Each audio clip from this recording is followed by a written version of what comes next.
எல்லாருக்கும் வணக்கங்க. Lakshmi simple cooking சேனலுக்கு உங்கள் எல்லாரையும் அன்போடு வரவேற்கிறேன். இன்றைக்கி நம்ம வீட்டு சமையலில் என்ன பார்க்க போகிறோன்னா வடைக்கறி தாங்க. வாங்க எப்படி செய்யறதுன்னு பார்க்கலாம்.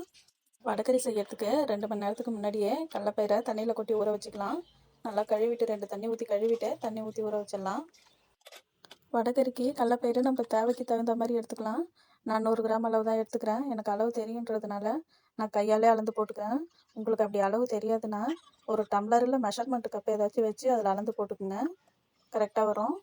நைட்டு டிஃபனுக்கு செய்ய போகிறீங்கன்னா மதியம் சாப்பிட்டு முடிச்சுட்டு எல்லா வேலையும் முடிஞ்சதும் ஊற வச்சா நம்ம சாயங்காலம் செய்ய கரெக்டாக ஊறி இருக்கும். கடலப்பயிரை நல்லா ஊறி வந்த உடனே நம்ம ஒரு சின்ன மிக்ஸி ஜாரில் சோம்பு கொஞ்சம் 2 காஞ்ச மிளகா 2த்தையும் போட்டு கொரகொரப்பாக ஒரு ஓட்டிட்டு வந்துடலாம்.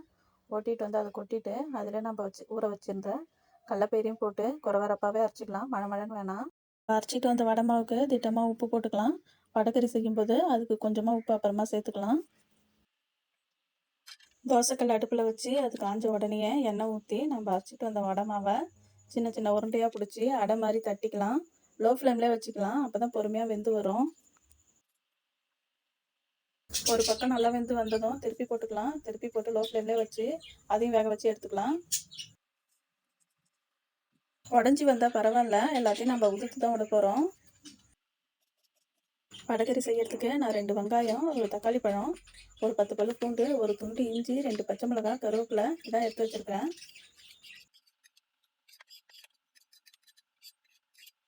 வெங்காயம் தக்காளி 2யுமே பொடியாக அரிஞ்சிக்கலாம். இஞ்சி பூண்டு 2யும் ஒன்றா சேர்த்து நல்லா நசுக்கி வச்சுக்கலாம். அடுப்பில் வானல் வச்சு வானல் சூடேறினதும் எண்ணெய் ஊற்றிக்கலாம்.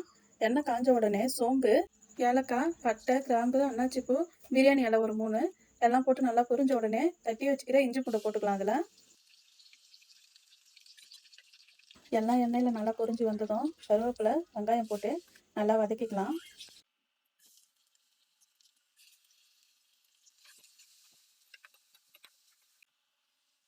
வெங்காயம் வதங்கின்னு இருக்கும்போதே நம்ம சுட்டு வச்சுருந்த வடை மாவை கையால் நல்லா உதுத்து விட்டுக்கலாம். வெங்காயம் நல்லா வதங்கி வந்துடுச்சு. அது கூட நம்ம தக்காளி பழம், பச்சை மிளகாய் 2யும் போட்டு நல்லா வதக்கி விட்டு மஞ்சத்தூள் கொஞ்சம், குழம்பு மிளகாத்தூள் கொஞ்சம் திட்டமாக போட்டுக்கோங்க. ஏன்னா நம்ம வடை மாவு அரைக்கும் போது காஞ்ச மிளகாய் போட்டுருக்கோம், பச்சை மிளகாவும் போட்டுருக்கோம். அதனால் குழம்பு மிளகாத்தூள் கொஞ்சமாக போட்டுக்கோங்க. அது கூட கரம் மசாலா கொஞ்சம்.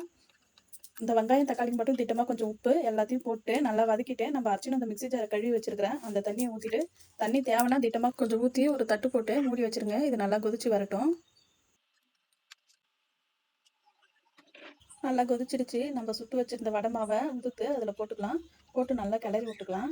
நெய் இருந்துச்சுன்னா ஒரு ஸ்பூன் அளவு போட்டுக்கோங்க, நல்லாயிருக்கும். டால்டாலாம் போடாதீங்க, அதெல்லாம் உடம்புக்கு நல்லதில்லை. நெய் இருந்தால் மட்டும் போடுங்க. போட்டு புதினா கொத்தமல்லி கொஞ்சம் கிள்ளி போட்டு நல்லா கிளறி விட்டுக்குங்க. வடைக்கறி ரெடி ஆகிடுச்சு. தோசை ஊற்றிடலாம்.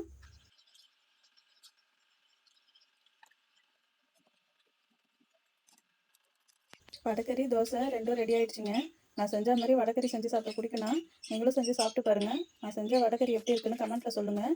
மறக்காமல் லக்ஷ்மி சிம்பிள் குக்கிங் சேனலை சப்ஸ்கிரைப் பண்ணிவிட்டு லைக்கும் பண்ணிவிடுங்க. வீடியோ பார்த்த எல்லாருக்கும் ரொம்ப நன்றிங்க.